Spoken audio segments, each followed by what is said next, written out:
Hello everyone, Top Hat Waffle here once again to continue working on our Counter-Strike Global Offensive competitive level.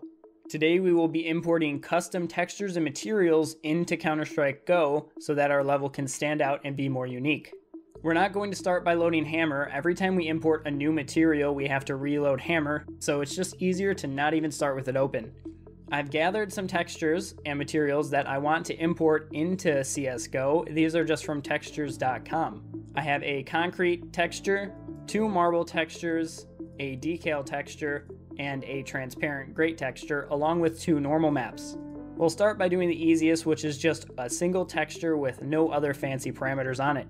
The easiest way to import materials into the game is by using VTF Edit. This is a tool by Nem, and I keep a mirror of it on my website. If we head over to tophatwaffle.com/downloads, then scroll down to the texture tool section and download VTF Edit,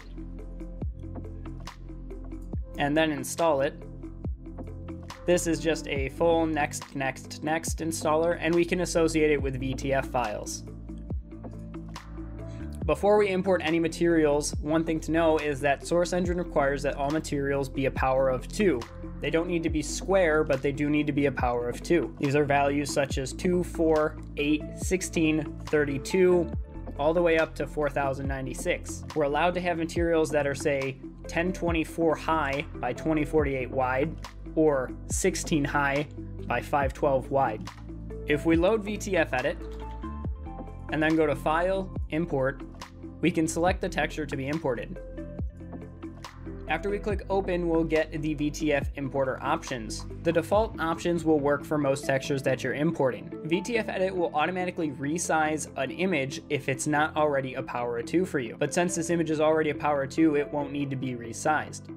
Click OK to import the image, and here we go. This is a concrete tile texture, and if we go under View, we can preview what the texture will look like tiled. This is a helpful feature to use to make sure there are no seams in your texture while it's repeating. If we click File and then Save As, we'll be able to save the image as the VTF file format, which is what all Source Engine games use. I'll save this as Brick01. We now need to take the VTF version of the image and put it into our game directory. If we go to Steam Apps, Common, CSGO, and then into our materials folder, let's create a new folder here. It's a good idea to keep all of the textures and assets for your map in their own folders just to stay organized. I'll create this new folder called DE Metro. I'll drag the VTF file in, and then we can double click to open it once again. Now let's go to Tools and create VMT file. The VMT file is essentially a companion file that the Source Engine uses to define additional parameters about your texture, such as, is it grass? Is it concrete? Should it be reflective? Do I have height information? VTF Edit is a great way to automatically create these very quickly. By default, it will automatically include the base texture, which is the VTF file that it's looking for. If I go under Options, we'll see that we have the shader of light mapped generic. This is telling the engine that this texture should use the light map to receive lighting. If a material that you've created isn't working, you may want to check to make sure that the shader is properly set. Underneath we have Surface 1. This is what defines what it should sound like when you shoot it and walk on it. I'll select Concrete, and then we can just click Create. It will ask us where to save it. I'll also save this to my game folder, and I'll save it as brick01.vmt.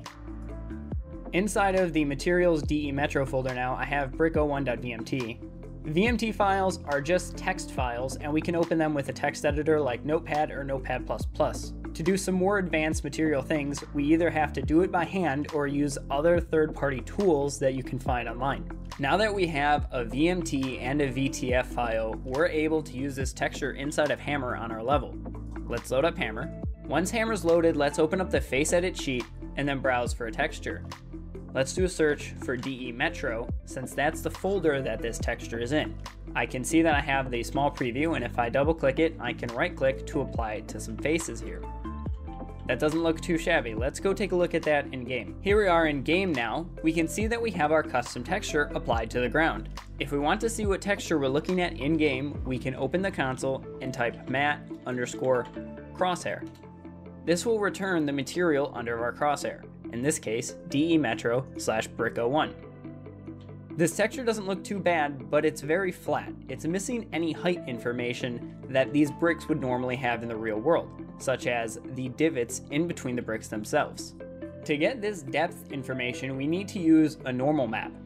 A normal map looks something like this. This is the normal map that was provided from textures.com for this specific texture. There's various texture tools that you can use to generate your own normal maps, such as VTF Edit has a built-in one.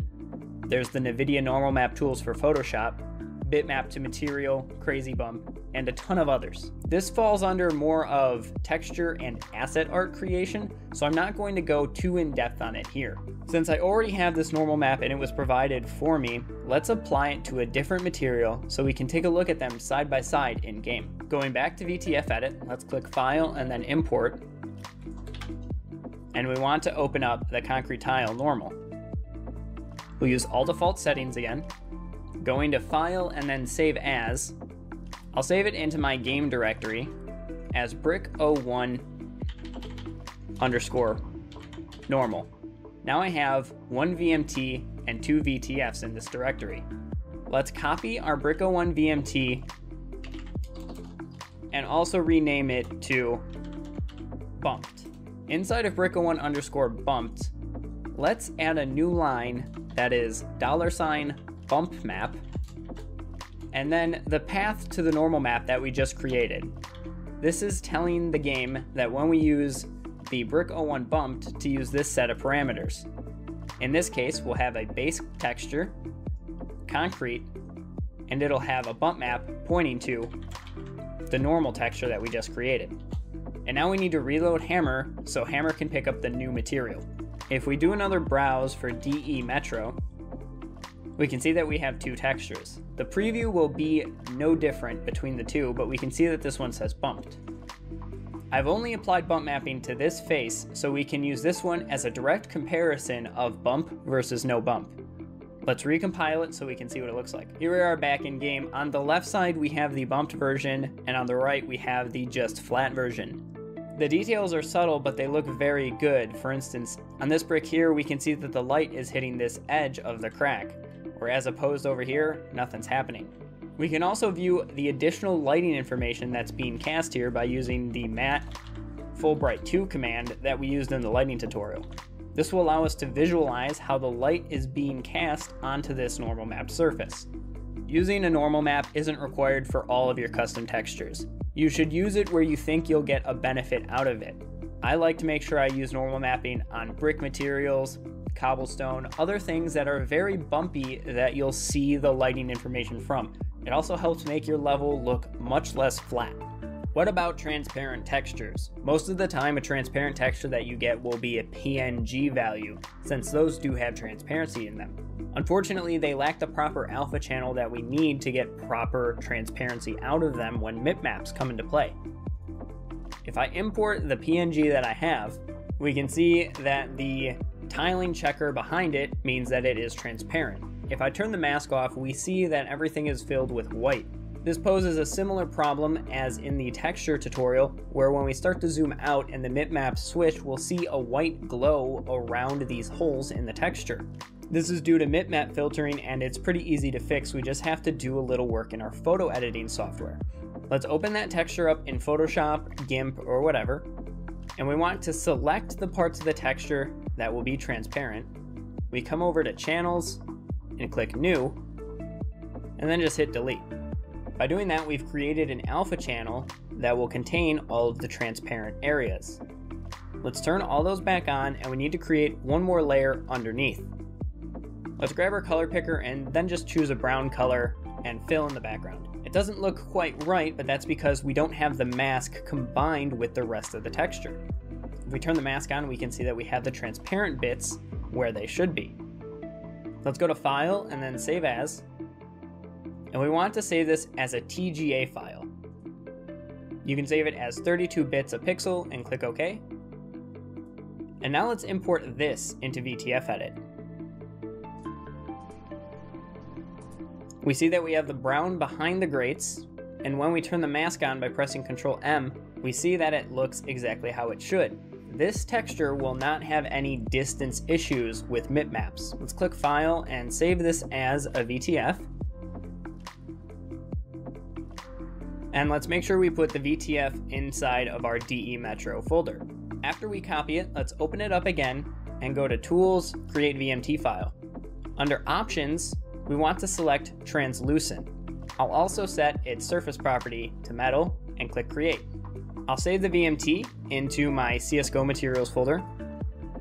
We see that we have the base texture, like before, surface property of metal, and translucent 1. This parameter tells the engine that this texture should be translucent and to use the alpha channel to figure out where it should be see-through. Let's reload Hammer once again. Inside of Hammer, inside of my vent, I've created a small little holder that I want to place this grate on top of. I'll select my no-draw texture and create a brush on top of it.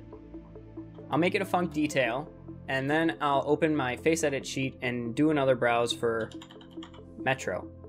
I see that I have my metal grate material here. I'll double click to select it and right click to apply it. It's a little big. This is one of these situations where I'll use the fit justify option. Let's go ahead and take a look at that in game.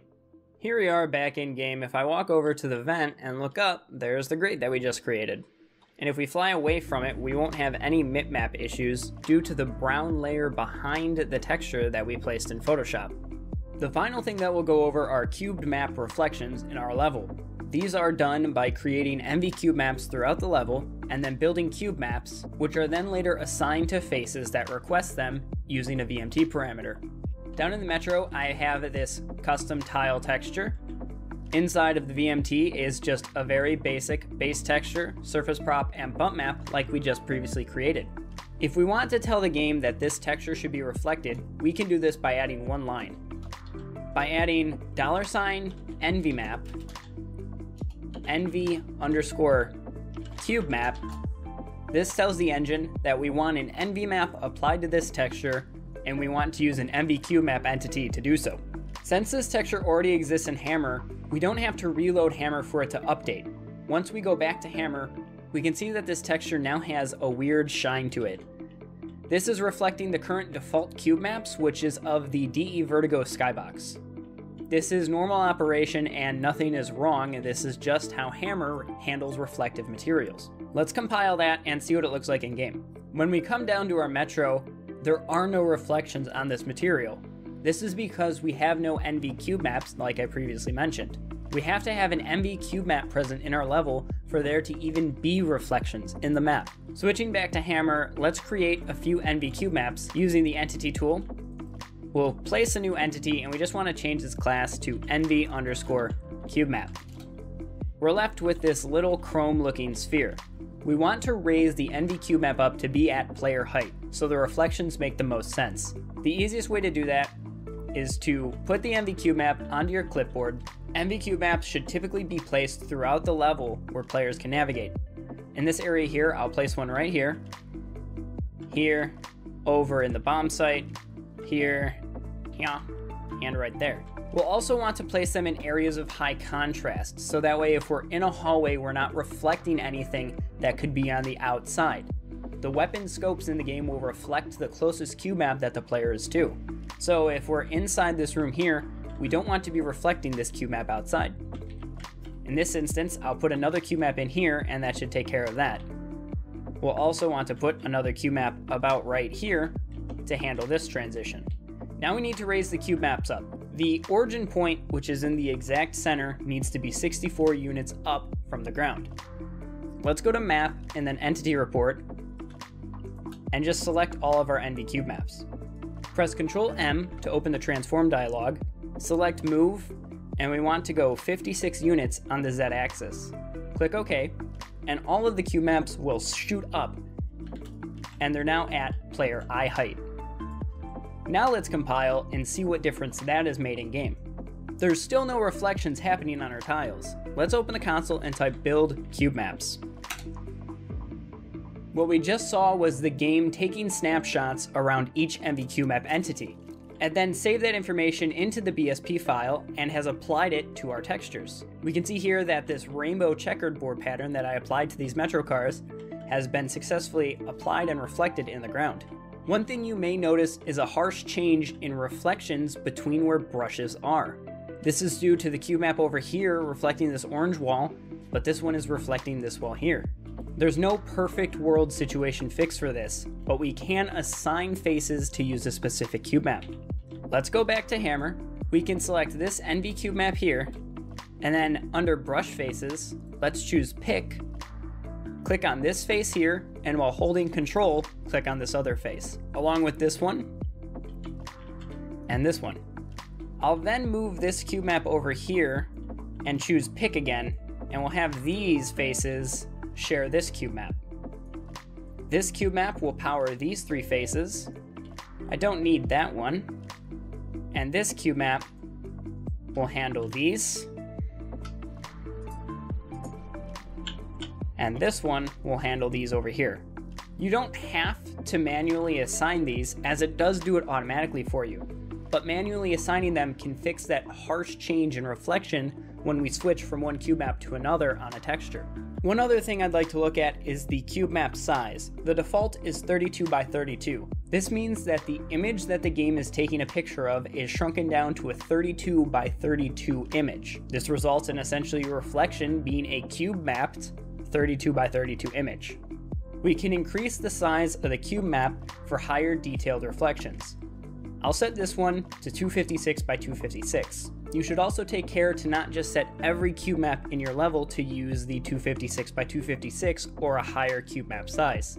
This is another thing that you should set in areas where it will make the most impact. Increasing this limit does increase the map file size, along with the rendering power and memory needed to store the reflections. Let's click apply, and we'll recompile so these changes can be made.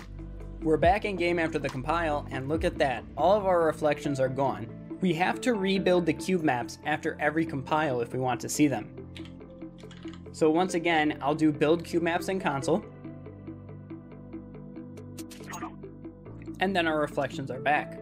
We can see that the seam between these two is now gone. The rainbow checkered pattern is also extremely high detailed now in our reflections. This is due to the 256 by 256 cube mapped image. If we come over here, we can see the switch between the two of the default cube map and the other cube map. The default size cube map has the general colors of the area that the reflections were taken of, while the 256 by 256, we can make out the object that is in the reflection. If we think our reflections are too strong, we can turn them down and fine-tune them with a few other VMT parameters. If we open our VMT for this material and just keep it here, let's add a new line of $NVMap tint. And in here, we're going to store a matrix of RGB. By default, the matrix is 111, which means we have full red, green, and blue. If I set this to 0 and 0, that means that the reflections will be full red, no green or blue. I can then in my console type mat reload all materials. This will tell the engine to reload all the materials, and we'll be able to see this change live. Now the reflected images are only red. In most situations, you'll use this as a scale for your reflections. If I set this back to full reflectivity, and then let's set it to 0.3. With 0.3 for each of these, there will only be 30% of the current reflections. Let's save that and mat reload all materials. And now the reflection amount has gone down significantly. We can use this value to fine-tune and reduce the reflections in areas where we think they're too strong. I'll set this to 0.8 on each. And let's take a look at another command that we can use to help tune our reflections. $NVMap saturation. And this can be any value we want, where 1 is normal saturation. We can oversaturate our colors, or completely remove the saturation to make them black and white. If I set this to 0.7, this will only be 70% of full saturation. Now let's take a look at NVMap contrast. This will allow us to take out some of the contrast from the image, which can remove some of the over brightness that we have over here. So doing $NVMap contrast, the default value is 0. If I set this value to 1, we can see that we still have the colors over here, but the reflections over here are much better. They're reflecting much less of the sky. We can also set this to 0.5 to only get half of that adjustment. Setting this value is a great way to combat the sky or just overly bright hotspot reflections. I think this looks pretty good at 0.6. A console command that's useful for troubleshooting cube maps is show cubemap 1. This will apply a full reflective material to your current weapon. Giving ourselves a bigger weapon like an AWP, we can see how the reflections will change as we walk around.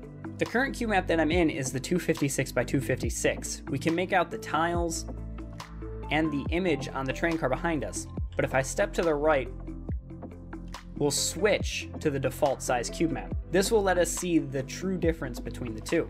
We can see that when I walk in here, my cubemap changes approximately where the door is. This will combat if I'm inside, we shouldn't see the outside cubemap. That's gonna wrap up our first look at custom content in our own level. Join us next time when we do info overlays and decals along with packing our level for shipment to other people. Thanks for watching, we really appreciate it. Remember, there are no mistakes, just happy little accidents.